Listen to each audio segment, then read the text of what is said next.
Nous enchaînons tout de suite avec la deuxième, la troisième activité de formation, épidémiologie et recherche. Les deux messieurs qui sont sur ma gauche ont conduit l'élaboration d'un plan de formation dans le cadre du jumelage qui comprenait ces formations épidémiologie et recherche.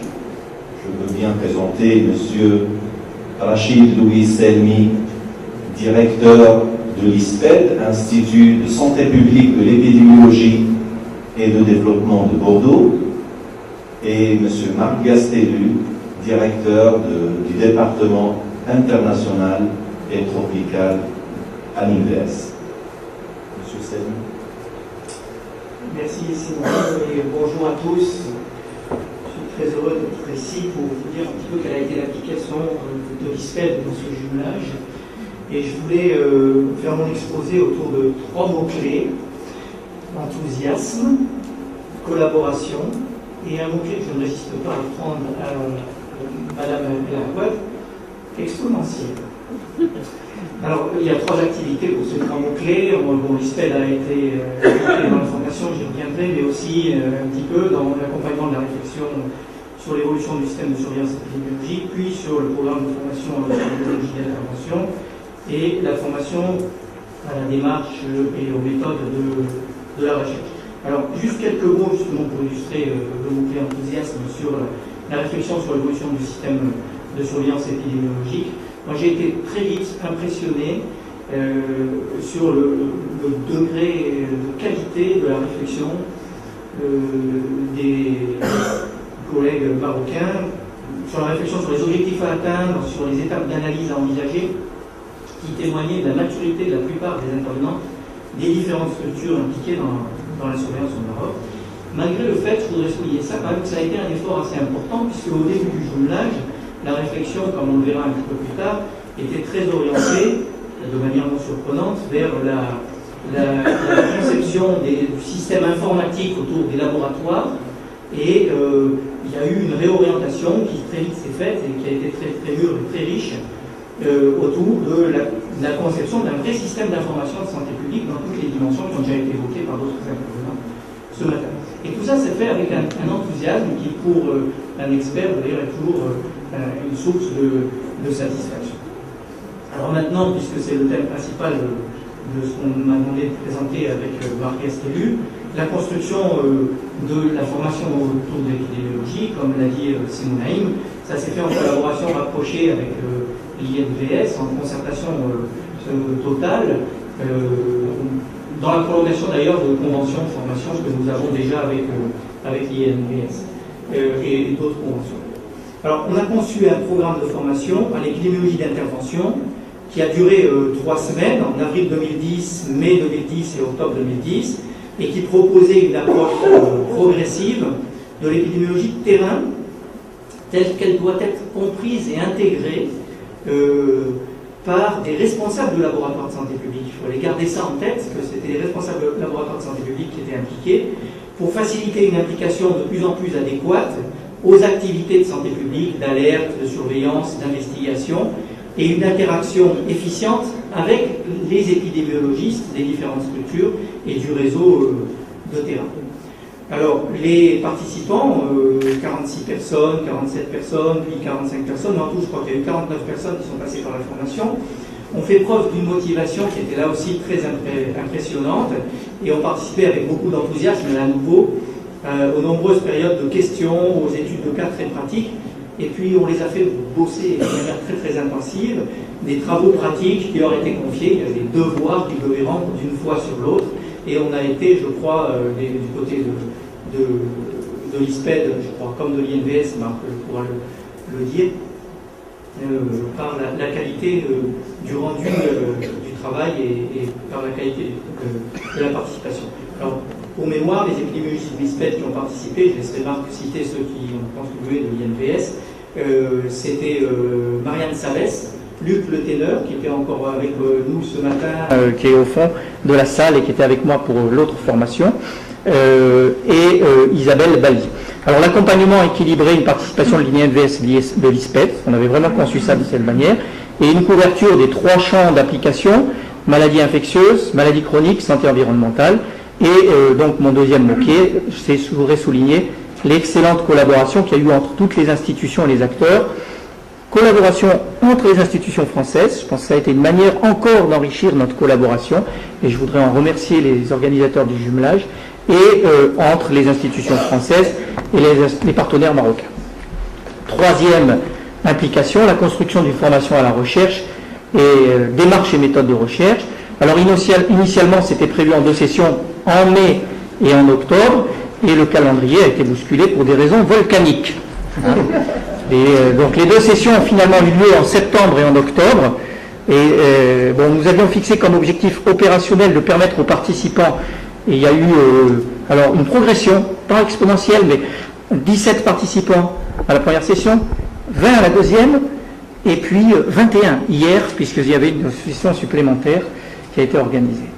Donc on avait l'objectif opérationnel, c'était de permettre aux participants de développer jusqu'à 3 projets de recherche qui soient prêts à être soumis à des appels d'offres internationaux. Alors du fait du nuage de cendres et du décalage de la formation, malheureusement on n'a pas pu complètement atteindre cet objectif, vous comprendrez facilement pourquoi, mais je tiens à les remercier, les responsables du jumelage ont pu faire qu'une 3e session a pu être organisée hier, et malgré ce retard, l'atelier d'hier a illustré la capacité des participants à construire des projets qui soient d'abord très pertinents pour la santé publique marocaine et également qui, on le verra, je pense que dans les semaines qui viennent, qui vont permettre de renforcer des collaborations avec des institutions, notamment françaises, dans le but de renforcer les capacités de recherche en santé publique ici dans la future agence. Alors vous allez me dire quel est le dernier mot, quel est le lien avec mon dernier mot, exponentiel. Vous comprenez que c'est pas en 3 semaines qu'on forme des épidémiologistes, c'est pas en une dizaine de jours qu'on forme des chercheurs, donc on est vraiment au décollage. Ça n'a pas commencé il y a 20 ans pour cette activité, mais on voit qu'on est en décollage. Alors pourquoi finalement je veux parler d'exponentiel, parce que l'exponentiel, vous savez que ça monte, ça monte, ça monte. Moi je suis sujet au vertige, et au bout d'un moment j'ai besoin de me stabiliser un petit peu et d'entrer dans un rythme de croisière, même s'il est progressif. Alors il se trouve qu'en épidémiologie, on a une courbe qui suit cette distribution, ça s'appelle la courbe logistique. Ceux qui ont suivi la formation épidémiologiste verront à quoi je fais référence, mais qui permet de progresser tout le temps, mais au bout d'un moment en restant un petit peu dans un rythme de croisière pour atteindre nos objectifs. Et pour tous ces objectifs, moi je suis heureux que l'ISPED ait été associé au jumelage, et je veux le dire solennellement, je me tiens à la disposition des futurs acteurs de l'institution marocaine pour contribuer dans la mesure de nos compétences à l'ISPED au futur de la formation en santé publique au Maroc. Merci à tous.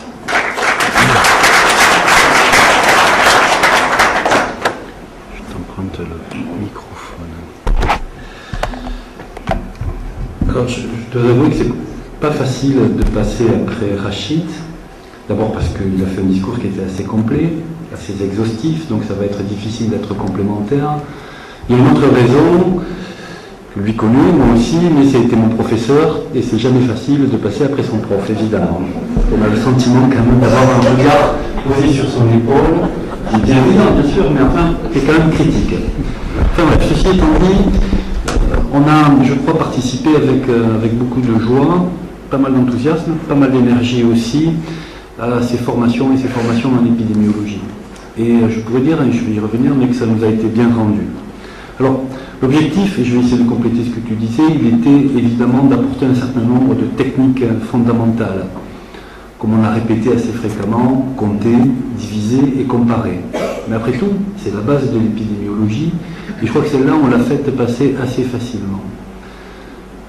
Le rôle du laboratoire dans l'épidémiologie était notre second axe.